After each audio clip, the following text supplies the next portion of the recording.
Have you ever felt that marketing is an endless performing, the loud voices, the daily posting, and strategies that leave you drained instead of giving you excitement? If you are an introvert femipreneur, you already know how the traditional and overwhelming marketing can feel. But what if marketing your business can actually seem aligned with your energy and still attract the right clients? That's exactly what we are going to dive in today with my guest, Ashley Dreager, a marketing strategist who helps small business and startups create success on their own terms. Ashley believes in the power of community driven business, and she's here to share how you can market your brand in a way that feels sustainable, that feels genuine, and is aligned with your true self. Every month in this channel, I sit down with different experts to talk about strategies and mindset shifts that can support introverted women entrepreneurs to build their business and their personal brands while staying fully aligned with their essence. So, if this is you, be sure to subscribe and come back each month to check the new and fresh conversations designed just for you.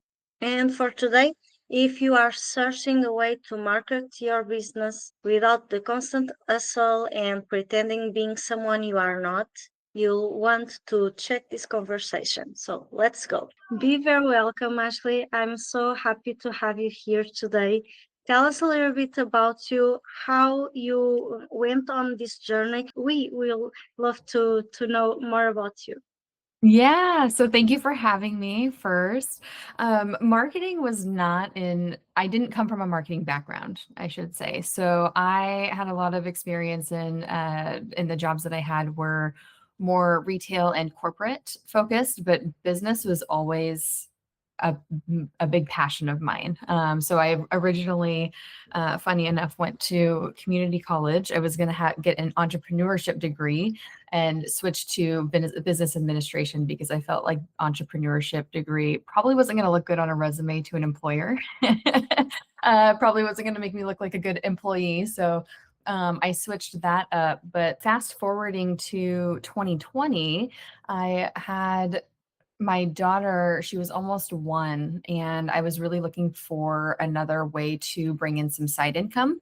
I had a pretty good, stable corporate job at the time, but COVID hit. I couldn't do any of the side gigs that I did before because they were all based on like deliveries, and I couldn't do that with a baby anymore.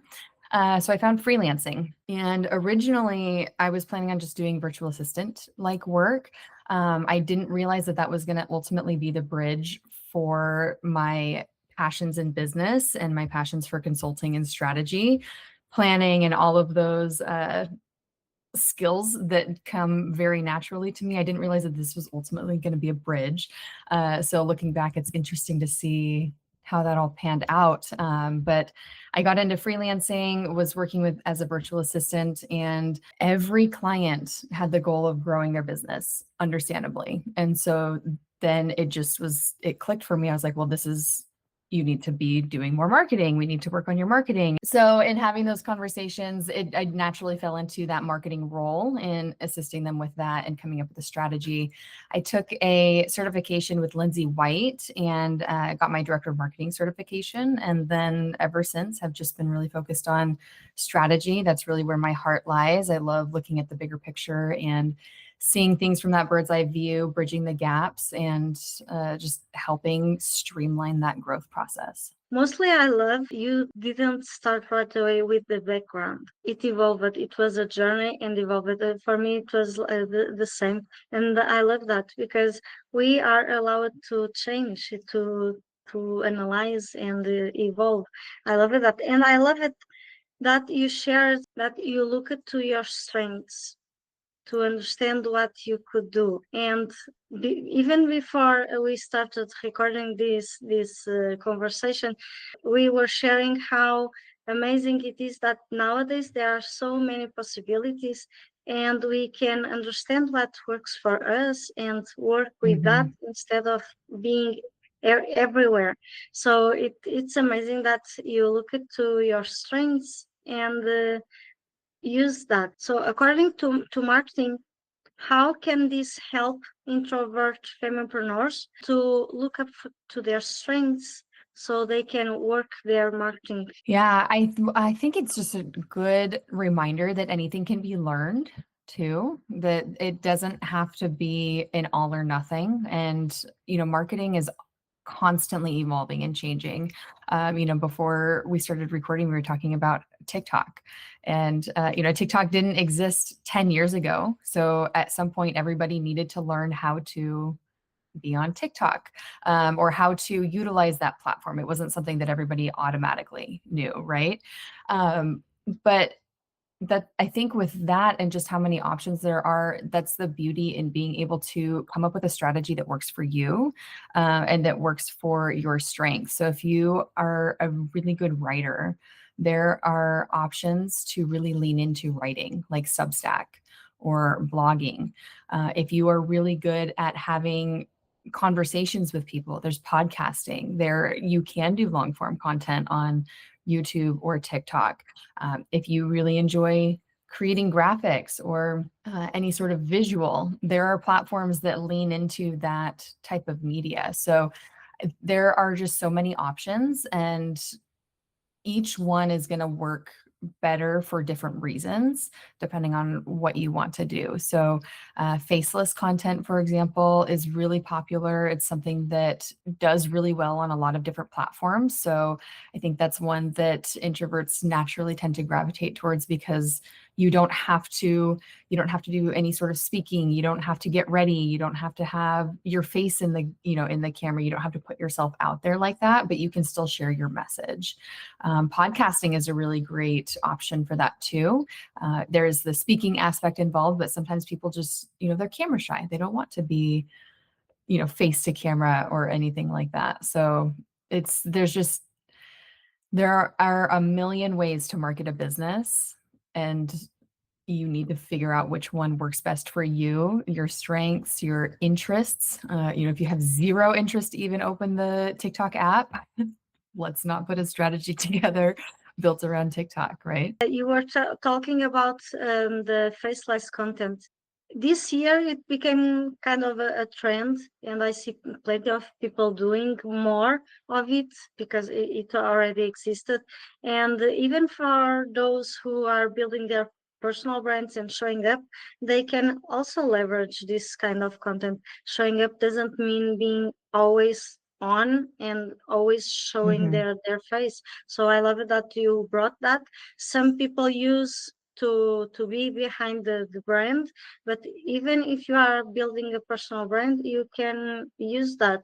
And mostly for introverts, that energy is a big matter, and this can save Yeah. us from being energy depleted.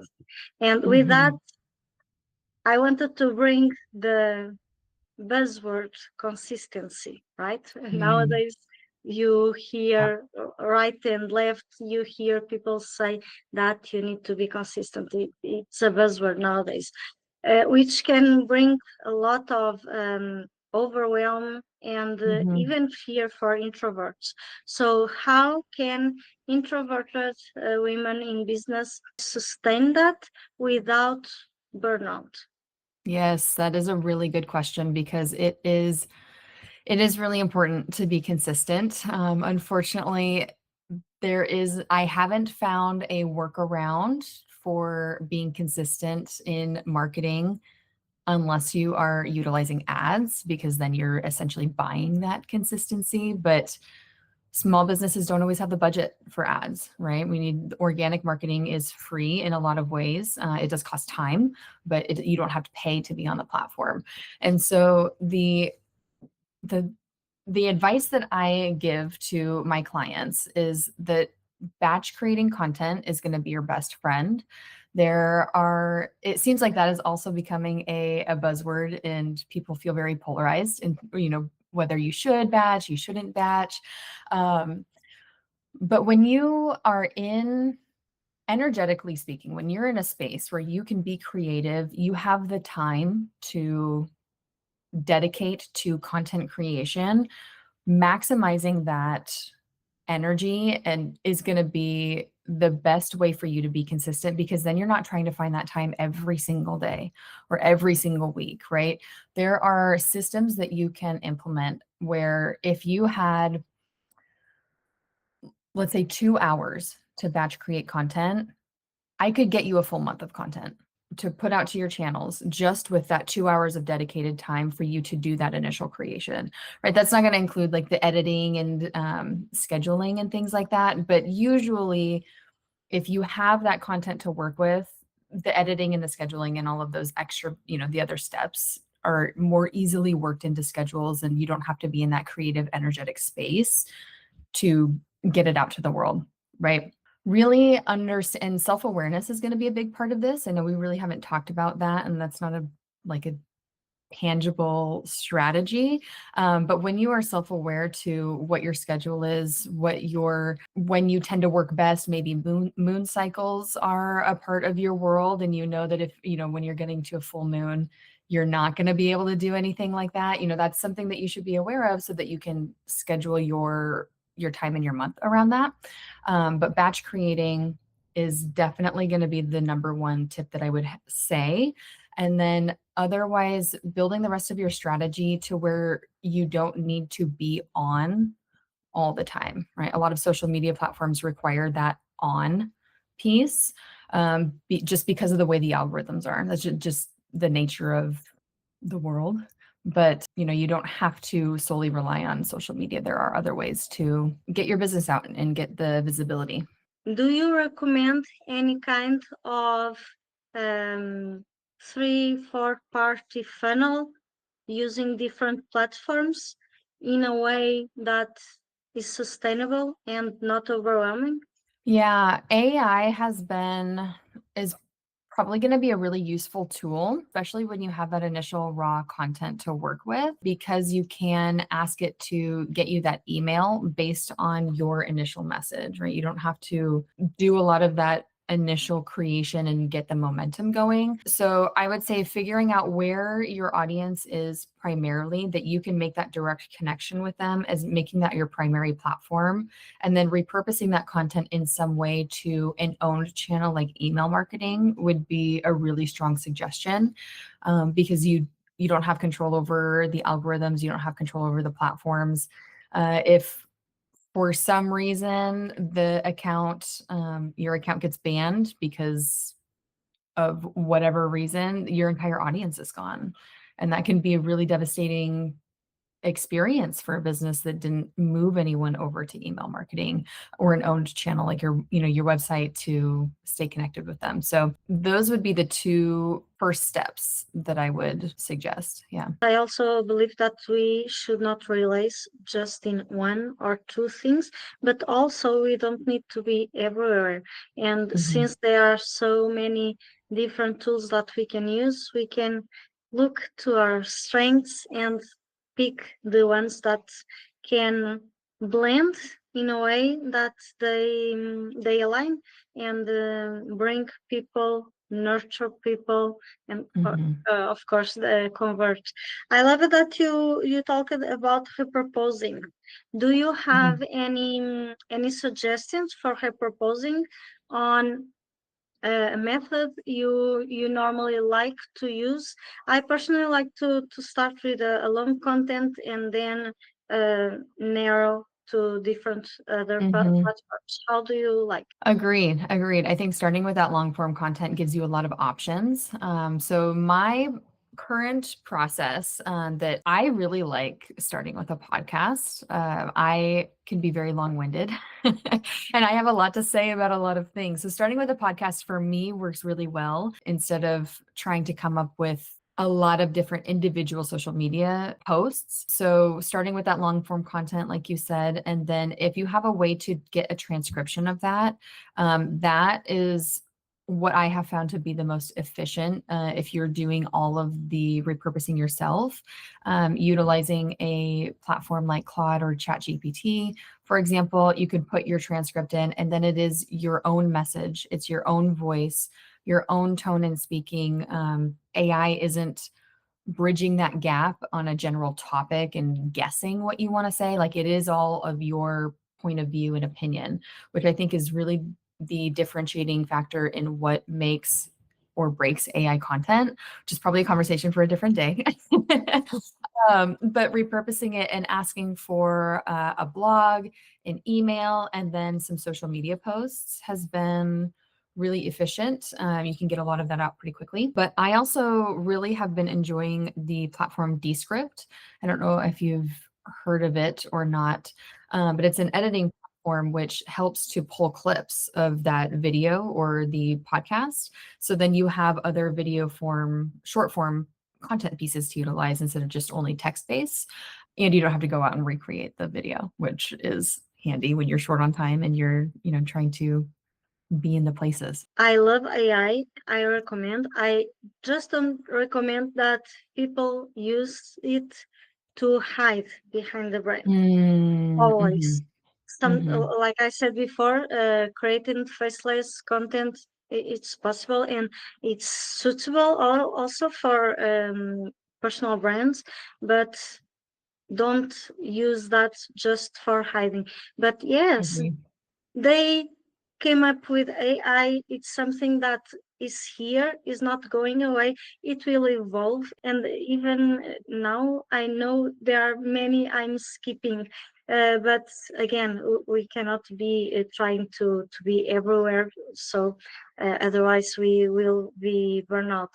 But yes, there are so many ways that mostly for small business, solopreneurs who do everything alone, these tools need to be leveraged so we Yep. can have more time for ourselves, for our business, for our families, because the Yeah. business is part of our life, right? Not the opposite. Yeah, I agree. I think Um, that I think that before these platforms and these tools came out, I think that time was a major barrier for being able to stay consistent and to market your business. And I think that when these are utilized appropriately, that they can really eliminate that barrier and make it easier to grow instead of trying to for combat sure. more things that you don't have control over. For sure, I agree also. As entrepreneurs, freedom normally is a core value we have.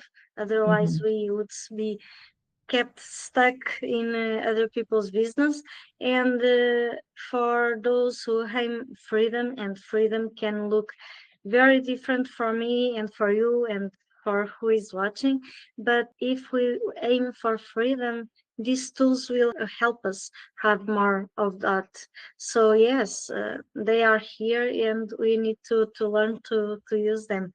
Mhm. So I wanted also to ask you, because now we are talking for those who are already showing up and trying to leverage their energy, their time. But for those who are creating content but they feel their visibility needs to improve, what is the first small step?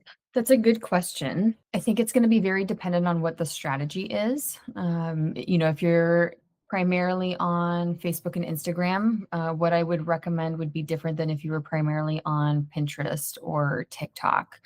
So it really depends on what that strategy is. I would say, though, to give an answer for anyone listening, regardless of what the strategy is, I would say to look at your analytics. That would be the first piece that I would look at, because that's going to tell you, for example, if you're putting video content out, are they stopping your video at 2 seconds in on a 10, 20, or 20-second video, right? That's going to tell you that the way that the video is starting isn't keeping them on to hear the rest of the message. So it's not that your content or your messaging is bad.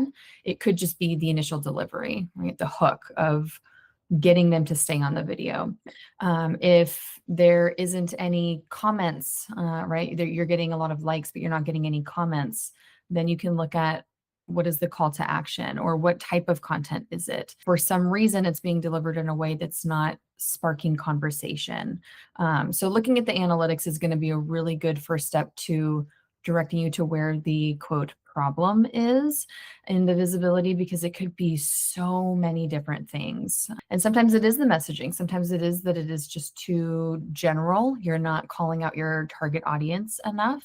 And so people don't feel that you are speaking directly to them, right? It may be a really good message, but if you say, I'm talking to all of the moms out there, that is going to resonate very differently versus somebody that's maybe in their early 20s that doesn't have any kids, that's still going to college, right? Versus if you say, where are my college students at that are trying to build their business, after studying, right? That's going to resonate different. It's not going to resonate with the moms that are trying to do a nap time hustle. That's what I would look at first. Data-driven decisions are always a part of what I would recommend, because we are very subjective beings. And when we think back to how our content is and how consistent we've been and what we've put out, our brains trick us, right? Our brains are telling us that we're doing everything awesome, that we're the best. But we may look at our analytics and say, wow, I actually only did get one post out that week. I wasn't being very consistent, because the week before I did 4 posts. So all of that is going to play into the performance of your content. You brought two things that I love it. The importance of narrowing the people we want to speak, right?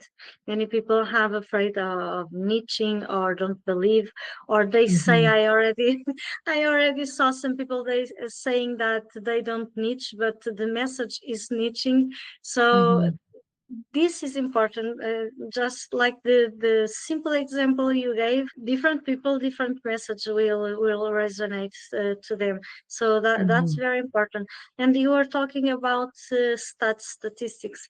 How often do you recommend checking them or making some switch to them? Mm. How do you prefer? Do you have different things you analyze? Yeah, really, really good question. So generally speaking, you want to look at your marketing in 90-day increments. But the big variable to that is how much content you're putting out and how consistent you are, right? So that 90-day increment, the data that you get back on that, or even I recommend you should look at it every 30 days at least. But really, in terms of knowing when to change anything major or when to make any big shifts, that 90-day mark really is going to be a good benchmark to know, okay, I've given this some time. This is what's coming back.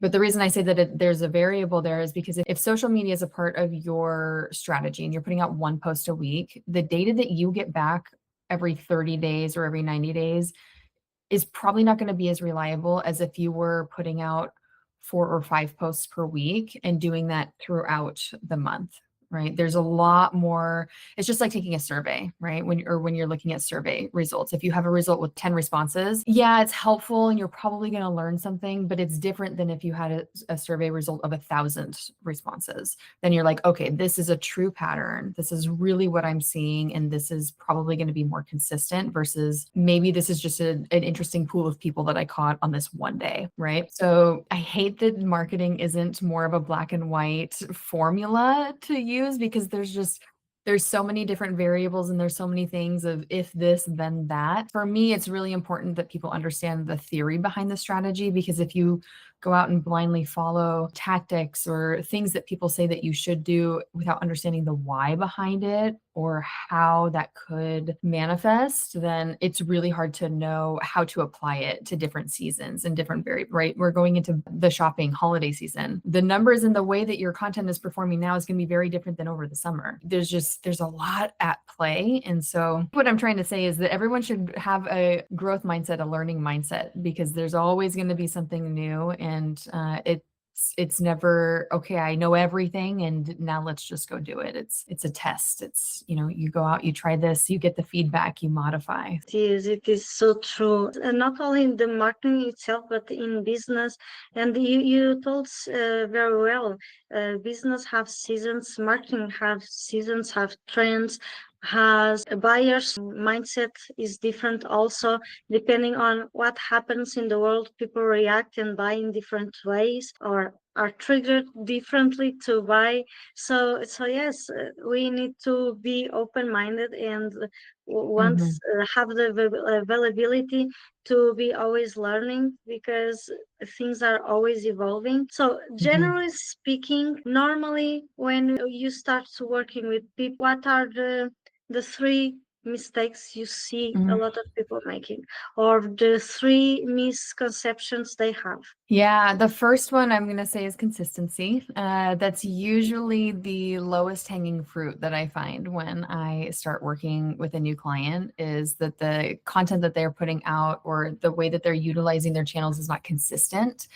So it's becomes really hard to establish that relationship with their audience and their customers. So the consistency is the first one, because that's when you can then, it kind of has that trickle effect. You can get the more consistent data and the feedback on what's working and what's not. So that one, content optimizing probably is the second one that I find. So this may be something as simple as having consistently branded graphics that you're putting out and having that branding across all of the channels. It could be as simple as that, and just, cleaning up the visuals, or that they're too heavy on static posts and graphics, and we need to work in more video content in some way. I know we talked a lot about faceless content earlier in our conversation today, but video in and of itself tends to perform really well for the algorithms, regardless if your face is in it or not. So it may be that we need to work in some different style of media. Those are usually the first two that I see. And then otherwise, it's just really connecting the pieces.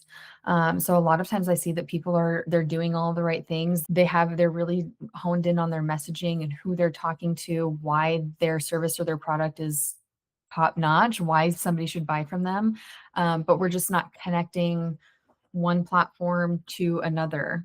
Everything is very siloed, and we're doing emails here, we're doing social here, we have the website, but there's no bridge to funnel people from one to the other and moving them through that buyer's journey. So a lot of times it's not a complete overhaul, is usually what I find. It's that there are small tweaks, small optimizations, just little things, little tweaks that we can make to get a really strong impact, versus very, very rarely do I ever come across a client and say, wow, everything that you're doing is really terrible. We need to burn it all down and start from scratch. I don't think that I have ever come across a business like that with their marketing. So hopefully that gives Mm, some inspiration and hope to people that. I believe so. I believe so. And we talked about consistency at least twice in this conversation. What looks like consistency for you in the different platforms you Mhm, are in? I'm asking because consistency can be different for each person. So many mhm, times we tend to compare to which other people are doing, and then we try to replicate. We don't yeah, know the background the person has, the support the person has, and then we tend to put the blames in ourselves, right? yeah, Because we are not able to do the same. So the problem is ours. So mhm, for you, in your case, depending on one or two platforms you use, what is mhm, consistency for you in each one? So you can give yeah. a little example. I think the first preface that I would say is that the consistency really leans heavily into cadence. So consistency doesn't need to be every day. It just needs to be the consistent schedule and frequency of whatever you're putting out. And honestly, just having any sort of starting point is good. If the best that you can do right now is one post per week, start there and then build upon it once you have a good rhythm and a good system and process. Because I would much rather you start out with one post per week than to try to go in at 4 or 5 posts per week and then feel like you're overwhelmed and struggling, and the content isn't good. It's not high quality content. So first, throwing out any sort of numbers that I give, and just go with what you can do consistently at the same schedule for an extended period of time. But in terms of an optimized schedule and frequency for each platform. I would say for Facebook and Instagram, I would go with a minimum of 3 per week. The way that the algorithms are, it's very tricky. So if you can do more, that is great. Although I know if you hear 30 posts per month, that's very overwhelming for a lot of people. But 3 posts per week would probably be my minimum that I would suggest for Facebook and Instagram. For TikTok, that platform, I don't hate me, would say 1 post per day is what I would recommend for TikTok. But the really great thing with TikTok is that it doesn't need to be a lot. The way that you put out a piece of content on TikTok is very different than what would work well and what is, quote, acceptable on Instagram. You could put a 7-second video out with just B-roll. So nothing, you don't have to have anything talking. It's just something panning, something visual for them to look at, some text on screen, a trending audio, and like a single line caption. People can put that out pretty quickly. So versus you can't necessarily do that and have it perform well on Instagram. So I know we're getting really specific, but TikTok, I would say one a day if you can, would be best for the way that that algorithm works. Blogs and emails, I would go for a minimum of 1 per week on either one of those. Blogs, you could probably scale it back to 2 per month. But otherwise, Pinterest and Threads, those would be a daily one as well. But there's lots of ways that you can repurpose it, and it's not like Threads, especially, is not nearly as involved to create a piece of content as it is for Instagram. Great share. Thank you so much. I believe now people can have an understanding that they can fit the platform they are using to their availability, to their energy, and to the brand they want to build. That's really wonderful. Tell us where we can find you, where you are. You already talked very much about TikTok. Tell us where we can find you, and also tell us about the freebie you shared that I will put on the description. Yeah, so my podcast is the first one that I would say to come find me on. It's called the Do Good Business Podcast. So we talk about all things ethical marketing, ethical business, taking care of your people, your team, your customers, just generally doing good with your business and your mission. So I'm really passionate about that right now. But on social media, you can find me on Instagram and TikTok. Both of those would be fine places to reach out and message me on. So I'll give you the links so you can include those there. But Ashley Dreager is my name, so you can find me there on Instagram, and then Dreager Marketing for TikTok. I have a free resource. It's the strategy planning workbook. I actually have 2, so I'll give you both depending on the stage of business that you're in. The strategy planning workbook is probably my most popular free resource. It is a workbook to help you get a very good starting point for your marketing strategy. Really helps you to take your thoughts and put them down on paper and come up with a tangible plan for you to stay consistent with. And then the other one is a client mapping workbook. So if you're a little bit more further into your marketing and you're really trying to refine and optimize, that's a really good way to tap into and map out what the journey is that your customers are going to go through, from having no idea that they have this problem that you can solve, or that you have a product that they should purchase, all the way to the conversion aspect, and then keeping them in your world. Because the content that you create is going to be different based on that awareness scale. So we'll get much more in depth in the actual workbook. I'll walk you through all of those pieces. But those 2 would be really great to look at. Amazing places for us to connect with you. Plenty of wisdom that you share in the several places, and you will find all of that in the link, the description. I will put there the links. And thank you so much for being here, Ashley. It was such an amazing conversation. I really appreciate you shared plenty of good points. And one thing I take from here is 1 or 2 things I take is have an open mind. Be sure that things evolve and you need to evolve all along the way, and consistency is different for everyone. So what Yep. do you have to add that maybe I missed it? No, I think that is perfect. I think as long as you have that open mind, then that's what's going to keep you adaptable and able to pivot when you need to pivot. Because there are a lot of really big brands that didn't because they said this is what was working for us and they didn't keep up with the times and they aren't around anymore. So as long as you have that open mind and willingness, then I think that's the key to success there. If this conversation really resonated with you, you are going to love my other conversation with Kate Carter on selling as an introvert. In that episode, we dive deep on how to show up confidently, sell authentically, and build success without pretending being someone you are not. So, if selling has ever felt draining or uncomfortable, be sure to check this out.